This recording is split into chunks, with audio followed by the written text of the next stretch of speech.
Hello दोस्तों, solution by PJ में आप सबका स्वागत है। कैसे हैं आप सब? अभी चल रहा है रंगों का त्योहार होली, पर इस होली में हम लोग को पढ़ाई भी नहीं छोड़ना है। तो रंग के साथ क्या करना है, पढ़ाई को भी एंजॉय करना है। तो चलिए स्टार्ट करते हैं। आज है हमारा पॉलिटी का टॉप 10 प्रश्न। तो हमारा पहला क्वेश्चन क्या है, देखते हैं। और एक बात और कि इससे पहले जो भी आप लोग जुड़े हुए हैं तो कम से कम रेगुलर सेशन में जितना भी सब्जेक्ट का वीडियो अपलोड है सब आप लोग वीडियो देखा कीजिए। और स्पेशली संडे स्पेशल वाला तो ज़रूर देखिए, क्योंकि उसमें आपको हर चीज़ टॉपिक वाइज कराया गया है। तो चलिए अब बढ़ते हैं आज के हम पहले क्वेश्चन की ओर। तो हमारा पहला क्वेश्चन क्या है कि 1935 का अधिनियम एक ऐसा गाड़ी है जिसमें ब्रेक तो है पर इंजन नहीं है, यह कथन किनका है? तो ये जो कथन है ये बहुत बार रिपीटेड क्वेश्चन है, इसको भी आई मान के चलिएगा। और यही कथन पूछा गया है, जबकि ये मतलब कि जो भी ये कथन है 1935 का संबंधित ऐसा ऐसा बहुत सारा कथन है, लेकिन ये मेनली बहुत बार पूछा गया है। इसीलिए इसको ध्यान रखना है कि ये कथन किनका था। तो ये कथन था पंडित जवाहरलाल नेहरू जी का। और मदन मोहन मालवीय जी का भी इस पे एक बड़ा कथन है जो कि ध्यान रखना है। जो इम्पोर्टेंट कथन है बस वो। तो उनका क्या कथन था? तो उनका कथन था कि 1935 का अधिनियम 1935 का अधिनियम बाहर से जनतांत्रिक एवं अंदर से खोखला है। ये था 1935 के अधिनियम के बारे में मदन मोहन मालवीय जी का कथन। तो ये भी इम्पोर्टेंट है और सिर्फ इम्पोर्टेंट वाला ही कथन हमको ध्यान रखना है।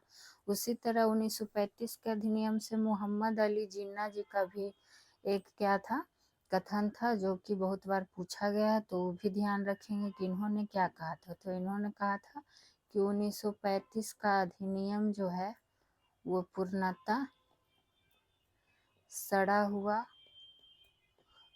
हुआ और बिल्कुल अस्वीकृत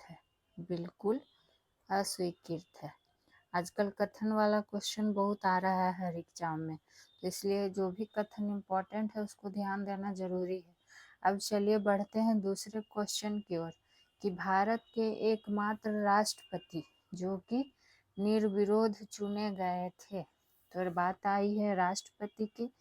तो सबसे पहले जानते हैं कि राष्ट्रपति का मतलब उल्लेख किस अनुच्छेद में है। ये क्वेश्चन भी पूछ लिया जाता है।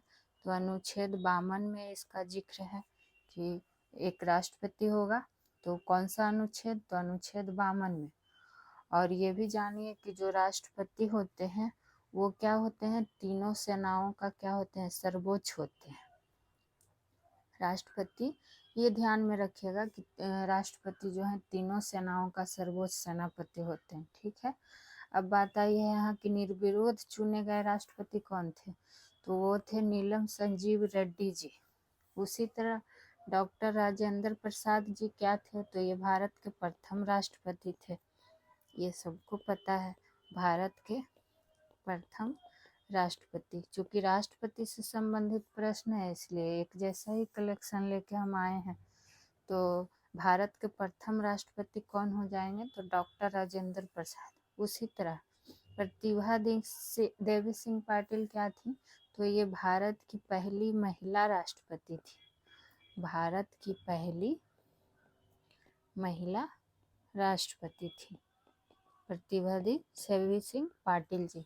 और द्रौपदी मुर्मू क्या है? तो द्रौपदी मुर्मू तो जानते ही हैं कि वर्तमान में राष्ट्रपति हैं। और अगर पूछ देगा कि भारत की पहली आदिवासी महिला राष्ट्रपति,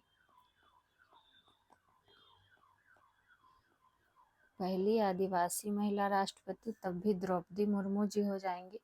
देखिए यहाँ पे कंफ्यूज नहीं होना है। जब पूछे भारत की पहली महिला राष्ट्रपति तब कौन होंगी, तो प्रतिभा देवी सिंह पाटिल जी होंगी। लेकिन यही कह दे कि भारत की पहली आदिवासी महिला राष्ट्रपति कौन होंगी, तो हो जाएंगी द्रौपदी मुर्मू, जो कि वर्तमान राष्ट्रपति भी हैं। तो ये यहाँ पे आपको ध्यान रखने वाला है। बढ़ते हैं तीसरे क्वेश्चन की ओर, जिसका उत्तर मौखिक रूप से सदन में ही दिया जाता है, यानी कि जिसका उत्तर मौखिक रूप से सदन में ही दे दिया जाता है, उसको कौन सा क्या कहा जाता है, तो उसको कहा जाता है त्रांकित प्रश्न। कौन प्रश्न? त्रांकित प्रश्न, जिसमें कि मौखिक रूप से ही आपको संसद सदन में क्या कहा जाता है, उत्तर दिया जाता है। अत्रांकित प्रश्न क्या होगा, तो जिसका उत्तर लिखित रूप से सदन में दिया जाता है।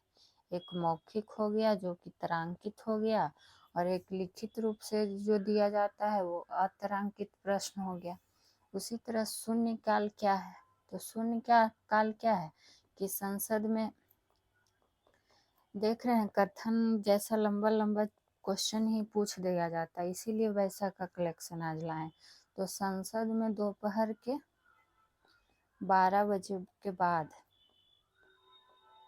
का समय क्या होता है, शून्य काल होता है, या फिर कह सकते हैं कि प्रश्न काल के बाद का समय होता है जो शून्य काल होता है।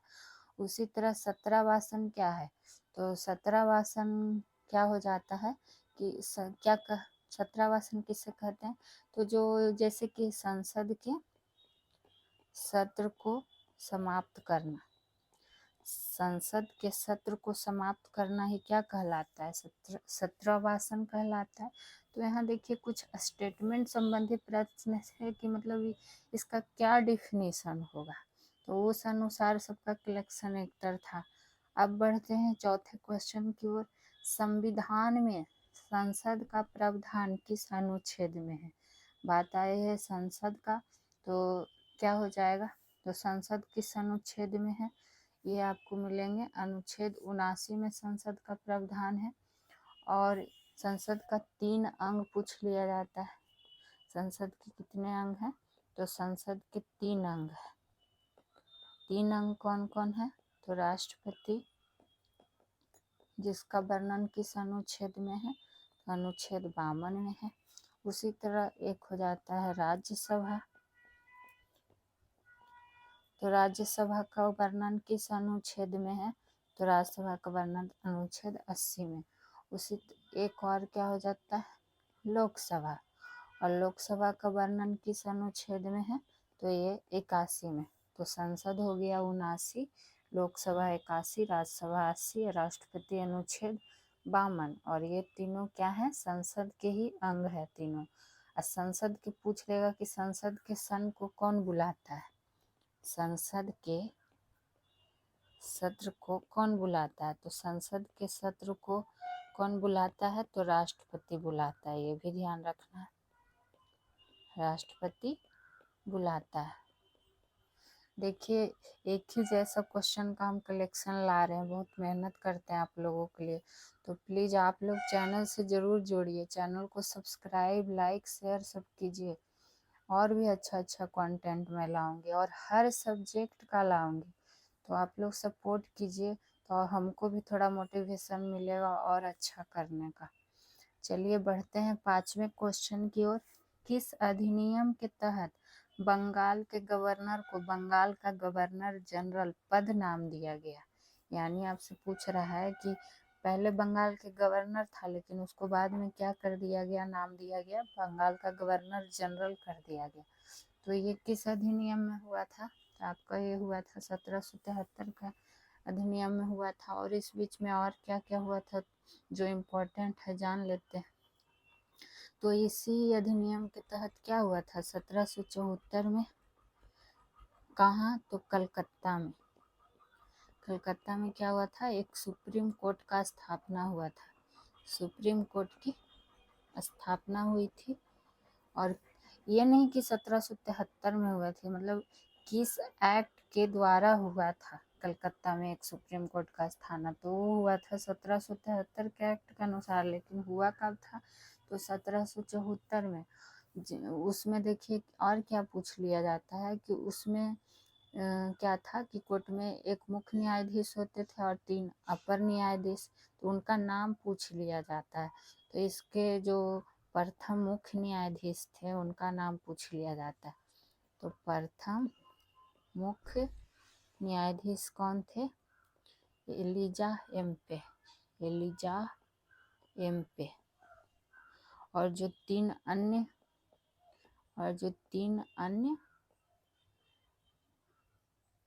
न्यायाधीश, उनका नाम क्या था? तो थे चैम्बर्स, लिमेस्टर। बहुत बार ये पूछा गया इसलिए लिख रहे हैं, बता रहे हैं। लिमेस्टर और हाइड, ये तीनों अन्य न्यायाधीश थे। और प्रथम मुख्य न्यायाधीश कौन थे? तो एलिजा एम्पे। और 1773 के तहत ही बंगाल के गवर्नर को बंगाल का गवर्नर जनरल पद नाम दिया गया था। और इसी एक्ट के द्वारा ही 1774 में कलकत्ता में सुप्रीम कोर्ट की स्थापना हुई थी। इतना सारा पॉइंट आपको इसमें ध्यान रखने का ज़रूरत है। अब बढ़ते हैं हम छठे क्वेश्चन की ओर कि संविधान में कितने प्रकार के रिट हैं? तो संविधान में कितने प्रकार के रिट हैं? और तो सबसे पहले ये जानिए कि कौन सा अनुच्छेद में रिट जारी करने का अधिकार प्राप्त है। तो कौन सा अनुच्छेद में? तो अनुच्छेद 32 में, जो जिसे क्या कहा जाता है? संवैधानिक उपचारों का अधिकार। संवैधानिक उपचारों का अधिकार, अनुच्छेद 32 को कहा जाता है। और इसी में क्या है? रिट जारी करने का अधिकार प्राप्त है। और बात करते हैं कितने प्रकार की रिट, तो 5 नाम जान लेते हैं कि कौन कौन। तो एक होता है बंदी प्रत्यक्षीकरण, एक परमादेश, उत्प्रेषण,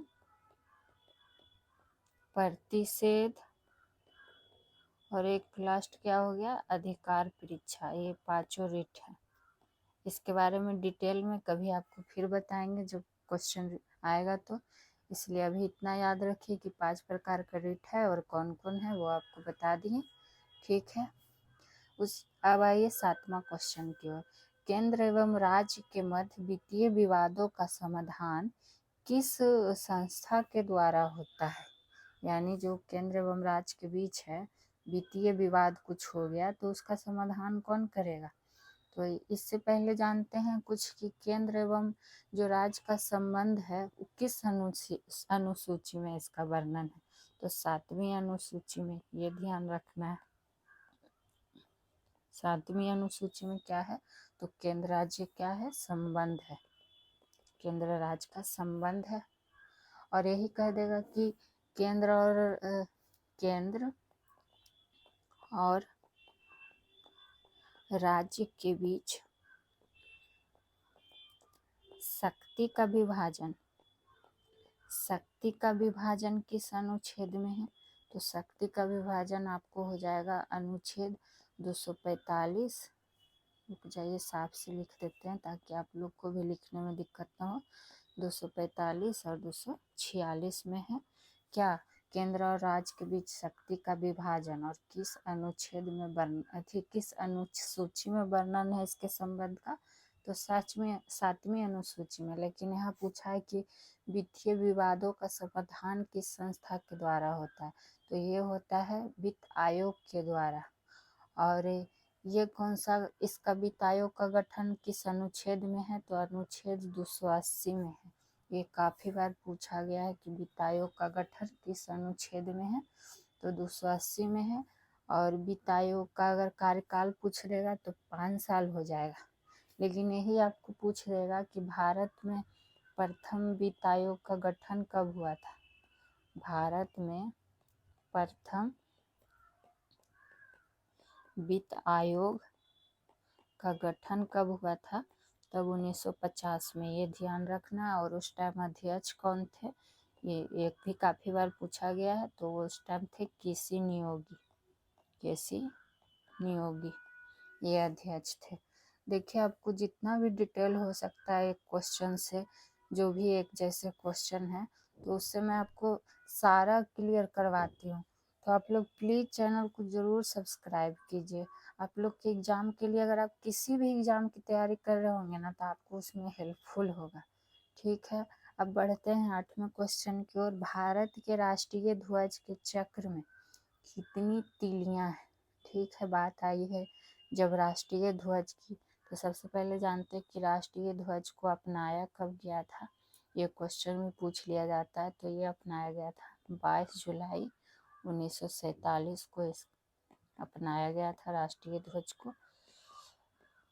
ठीक है, और राष्ट्रीय ध्वज का पूछ लिया जाता है कि लंबाई चौड़ाई का अनुपात क्या है। तो लंबाई चौड़ाई का जब राष्ट्रीय ध्वज का अनुपात पूछेगा तो क्या हो जाएगा, 3:2 हो जाएगा। ये भी ध्यान रखना है। यहाँ तीली पूछा है कि कितना तीलियां हैं, तो 24 तीली हैं। ये भी पूछता है कि जो तीली है वो किस रंग की होती है।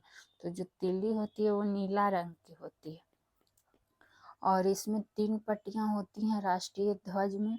तो केसरिया, उजला यानी कि सफ़ेद, और एक हरा। तो पूछ लिया जाता है केसरिया किसका प्रतीक है, तो ये शक्ति साहस का प्रतीक हो जाता है। सफ़ेद हो जाता है शांति सत्य का प्रतीक, और हरा हो जाता है समृद्धि का प्रतीक। एक क्वेश्चन यहाँ पर और क्या बनता है कि पूछ देगा कि राष्ट्रीय ध्वज का डिजाइन कौन तैयार किए थे। राष्ट्रीय ध्वज का डिजाइन कौन तैयार किए थे, तो पिंगली बेकैया। ये भी ध्यान में रखना है। तो देख लीजिए यहाँ पे राष्ट्रीय ध्वज से भी कितने प्रश्न बन गए जो कि इम्पोर्टेंट है। तो सबको आपको नोट करते जाना है, और सारा कलेक्शन को आपको भी एक तरह रखना है ताकि आपको याद करने में आसानी हो।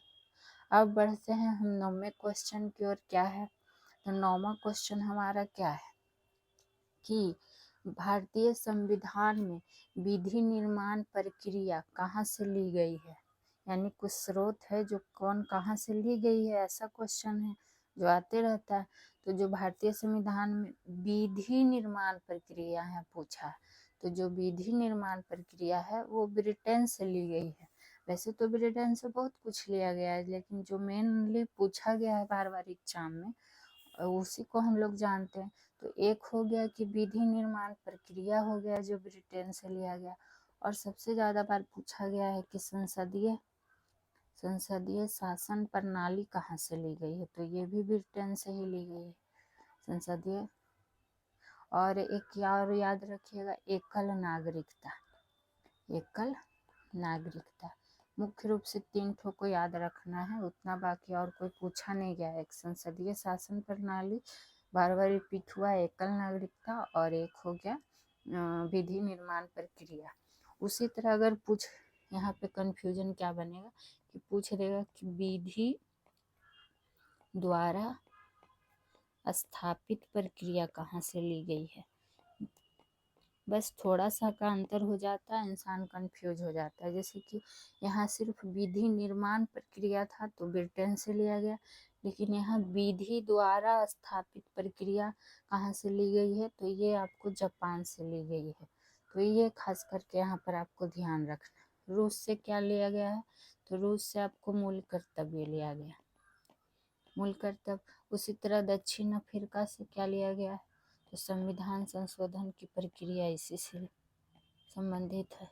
संविधान संशोधन की प्रक्रिया आप लोग नोट डाउन जरूर करते जाइएगा। आप लोग का भी एक कलेक्शन अच्छा से तैयार हो जाएगा क्वेश्चन का, बहुत सारा। फिर उसको रिवीजन कीजिएगा तो आप लोग को याद करने में आसानी होगा। अब आते हैं आज का हमारा 10वां क्वेश्चन, जो कि है लास्ट क्वेश्चन, कि मंत्री परिषद किसके प्रति उत्तरदायी होते हैं। तो सबसे पहले जानते हैं मंत्री परिषद किस अनुच्छेद में है, इसका वर्णन, तो इसका अनुच्छेद 74 में है, ये हो गया। और मंत्री परिषद किसके प्रति उत्तरदायी होता है, तो ये संसद के प्रति उत्तरदायी होता है। और संसद से संबंधित पॉइंट अभी हम लोग जान चुके हैं इसके पहले वाले क्वेश्चन में। बात करते हैं, यही जब पूछ देगा कि मंत्री परिषद सामूहिक रूप से किसके प्रति उत्तरदायी होते हैं, ये काफ़ी कंफ्यूजन करता है कि मंत्री परिषद सामूहिक रूप से किसके प्रति उत्तरदायी होते हैं, तब किसके प्रति हो जाएंगे, तो लोकसभा के प्रति। और ये देखिए एग्जाम में काफ़ी बार पूछा गया, इस बार ये दरोगा का पीटी में भी ये क्वेश्चन आया था 2024 वाले में, तो ध्यान रखना। तो यहाँ क्या मंत्रिपरिषद किसके प्रति उत्तरदायी होते हैं, तो मंत्रिपरिषद होते हैं अगर किसके प्रति, तो संसद के प्रति, लेकिन यही कहेगा सामूहिक रूप से किसके प्रति, तो लोकसभा के प्रति। और लोकसभा का वर्णन किस अनुच्छेद में है, तो अभी आप लोग को बता चुके हैं, इसको फिर से बताने की ज़रूरत नहीं है। तो चलिए बात करते हैं प्रधानमंत्री की। तो केंद्र सरकार का प्रमुख कौन होता है, केंद्र सरकार का प्रमुख कौन होता है, तो प्रधानमंत्री। तो आज के ये हमारे थे टॉप 10 प्रश्न। फिर से मिलेंगे नए टॉपिक के साथ सेशन में। तो आप लोग चैनल से ज़रूर जुड़िए, चैनल को सब्सक्राइब कीजिए, लाइक कीजिए, शेयर कीजिए। Thank you.